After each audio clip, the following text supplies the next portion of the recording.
La Familia, what is going on? It's your boy, John Michael Howell.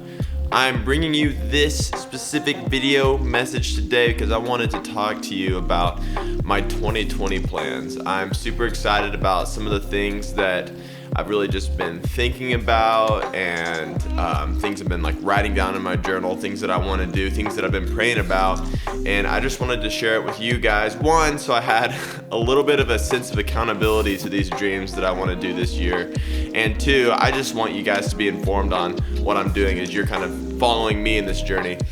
And so kind of as I've been thinking, how can I achieve, how can I do what God's called me to do on a greater level, but also how can I do it differently than maybe it's been done before. My Enneagram, just in case you're interested, is a 3-wing 4, which is basically an achieving individualist. So yes, I want to be successful at what I do, but I also want to be successful at what I do, doing it differently than everybody else has done it. And so whenever I take that into context of what I do in music and the music industry, I want to do it different, not just for the sake of being different than other people necessarily.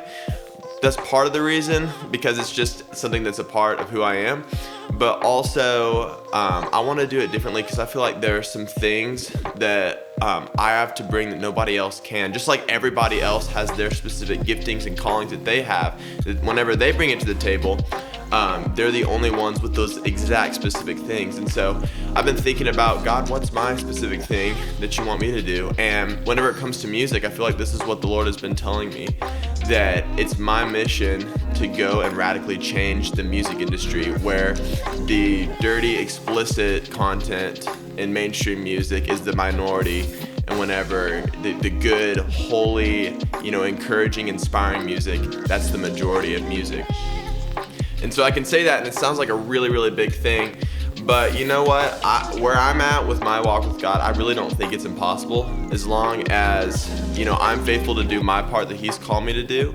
I believe that, as I plant, He's the one who will cause the harvest. And really my heart behind this is, I love music. Music is such a beautiful, beautiful, beautiful gift from God that we have. And it's amazing because we get to express, our emotions, our thoughts, our hearts towards God in a completely different way than we can with just words. Somehow whenever we add melody and rhythm, it can connect with people's hearts in ways that nothing else can. And what I see nowadays is, you go to the top 50, it's kind of depressing, to be honest, because you have all these songs that don't just have dirty lyrics in them, but like what they're talking about, the subject is just, it's just nasty whenever you boil it down. I know other people are probably already feeling convicted watching this, like, oh snap. But like, if we're being real with ourselves, I think most of us who are believers, who are Christians, could agree that a lot of this music content that's out there today, and most of the popular music content, isn't inspiring. It doesn't, encourage. It doesn't uplift, and it's just, a lot of it is just really trash, if we're honest. Not like the production's bad or the writing's bad, but the subject of so many things is just trash. So what I want to do is, I want to go, and it's not just going to be me. I think I'm just going to be a pioneer of this, but I want to go into the music industry, and I kind of want to flip those things to where now the wholesome, inspiring, even like the worship music is the number one thing. Then all that kind of like explicit dirty stuff just all of a sudden falls to the bottom, because when in reality people are attracted to holiness. They are. It's one of the number one reasons we're attracted to God, because we realize that, us as humans, we have flaws and we have struggles we go through, but God, He's completely holy, and He wants to come, He wants to change us, and He wants to make us holy through Jesus and through grace and through mercy and through the washing of His blood, and it's a beautiful thing. And so people are attracted to God. They're attracted to encouragement. They're attracted to these things. The reality is, I think for a long time, some Christians have done it. I'm not saying not all Christians, but a lot of Christians have taken up the call to, yes, I'm going to do worship music, and I'm going to try to write the next worship anthems for the church, and that's great, and we need that. But I think what a lot of us have failed to do is to create also for the mainstream market. We need Christians creating for the mainstream market, and not just like, throwing, whatever's just in the bottom of the bag. Oh, whatever, this song kind of has a good melody and let's just throw it out there. Not just that, but getting intentional about, I want to reach the lost so that whenever they hear my music, they're encouraged, but then also they want to go and look me up. Whenever they look me up, they see what I'm about, and I'm about Jesus. And so really, as I've been praying about, God, what's my purpose in music? Because like what I'm doing, I know even to me, my own genre, my own niche might feel like it's very specific, but in reality, I mean, so many people have already done what I've done. And so my prayer is, God, what's something I can do that's different, not just so that I can say, haha, I'm different than everybody, I'm an individualist or whatever, but so that I can fill this specific, goal, the specific thing that maybe somebody hasn't done before completely. And so I believe that thing is just radically changing the music industry, flipping it on its head. And so what that means is, Jermichael, will you continue doing worship music? Will you continue writing songs specifically to God for the church? The answer is absolutely yes. I will continue doing that for sure. But another question a lot of people have been asking me is, some of this music you've released recently, is that Christian? Is that mainstream? What is that? And to answer you, if you're having that question, it's probably because it's either alternative or mainstream. And so my heart is to always create and make worship music, but my heart's also to reach into that mainstream market. I want people's hearts to connect with the song and feel the presence of God on it, even if it doesn't say the word God or Jesus on it. And this is talking specifically about the mainstream music. But I want them to hear those things and have just this experience that they're like, wow, something is different. And people can tell authenticity. They can see whenever something's different. They can taste that. This is how we come to see the goodness of God. We have to taste and see that He is good. And so I believe that as I'm putting these songs into the mainstream market, that people who don't know Jesus, people who have a lot of questions about life and reality and all that stuff, that they're going to hear those songs, that they're going to feel something and experience something that they've never felt or experienced before.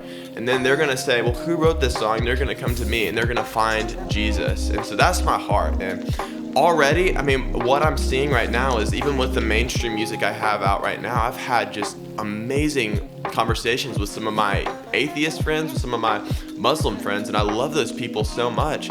But reality is, I would never even be able to have that connection with them right now if I wouldn't have released something into the mainstream market, because it's the mainstream music that's pulling those people in. In reality, even if our Christian music is super, super good, and there is just so much amazing Christian music out there and worship music, but the reality is, unsaved people aren't going to listen to that. They just aren't, because that's not their thing. And so how do we pull them into that? Do they need that? Do they need worship music? Absolutely. But how do we get them there is we have to be casting our net out. And so what I believe music to be is, it's really like a fishing line. It's like a fishing hook. You cast it out and you reel people in to Jesus. And I know people are thinking like, well, isn't that kind of like painful for the fish? It's probably not the greatest metaphor ever, but I don't even know if that's a metaphor. I don't know. Similes and metaphors, as far as those things go, y'all can just let me know in the comments. I always get confused.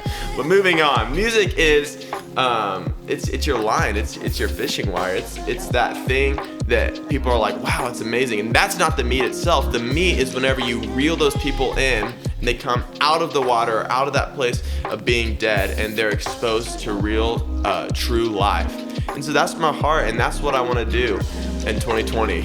Now, my goal for 2020, this is a really big one, but I believe it can happen as long as I just stay faithful to obey God, and I stay sensitive to do what He's called me to do.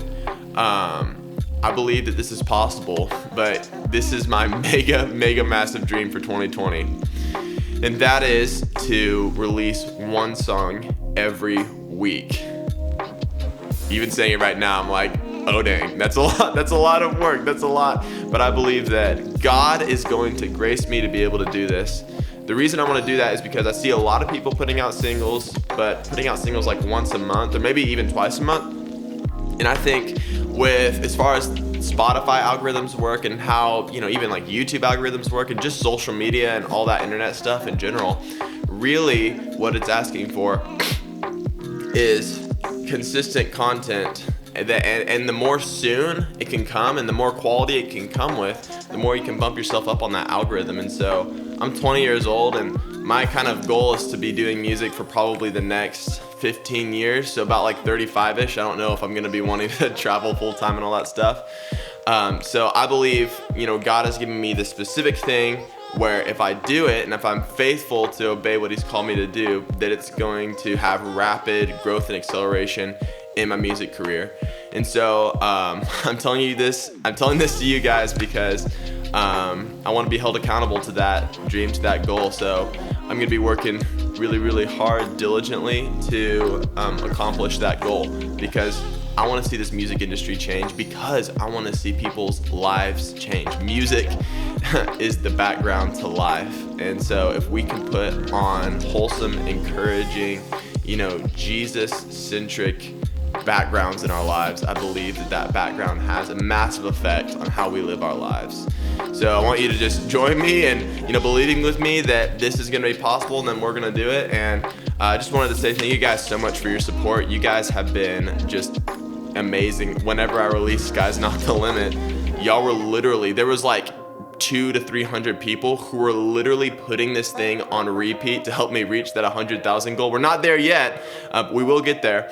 But you guys were just like so kind to do that. And just take that time out of, your day, or like, even for those of you who had it on low volume, I'm sure there was times you wanted to listen to other music, but you chose to do that to help me out. And so I just wanted to say thank you. Thank you for being so crazy supportive of what I'm doing. And I believe 2020 is not just going to be my best year yet, but it's going to be you guys' best year yet. So I want to encourage you, dream big for 2020. Don't